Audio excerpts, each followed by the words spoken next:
আছে কুমড়ো শাক, আর এখানে রয়েছে মাছের ঝাল। দুপুরবেলা লাঞ্চ টাইম, তো দেখো নিয়ে নিয়েছি গরম ভাতের মধ্যে ঘি, দেখতেই পাচ্ছ ঘি রয়েছে এখানে। আর এই যে নিয়ে নিয়েছি, দেখতে পাচ্ছ সাদা ভাত, আর নিয়েছি এখানে বেগুন ভাজা। চলো ঘিও নিয়ে নিই। চামচ আছে মা এখানে, চামচটা দাও একটু।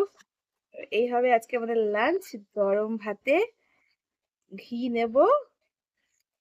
এই দেখো ঘি নিয়ে নিলাম। আর নেব ডাল, সিদ্ধ ডাল, আর নেব হচ্ছে আলু চোখা। আলু চোখা দিয়ে ঘি মেখে আর বেগুন ভাজা দিয়ে আজকে খাবো। তো আর দেখো কি কি আছে দেখে নাও চলো।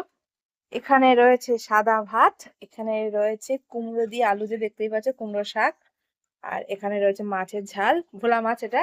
এখানে আলু চোখা রয়েছে, এখানে রয়েছে বেগুন ভাজা, আর এখানে রয়েছে ডাল, ডাল সিদ্ধ দেখতেই পাচ্ছ। তা এত কিছু রান্না, বেগুন ভাজা ঘি মেখে আলু সিদ্ধ ভাতে, আবার আলু সিদ্ধ রয়েছে, তো খেতে দারুণ লাগে। ডিম সিদ্ধ হলে জাস্ট জমে যেত। তা আজকে অনেক কিছু রান্না হয়েছে দেখতেই পেলে। মাছের ঝাল রয়েছে, এখানে শাক রয়েছে খেতে হবে, ডাল রয়েছে, যার জন্য আজকে আর ডিমটা নিলাম না। তো এই বেগুন ভর্তা মানে বেগুন ভাজা আর আলু ভর্তা দিয়ে খাবো।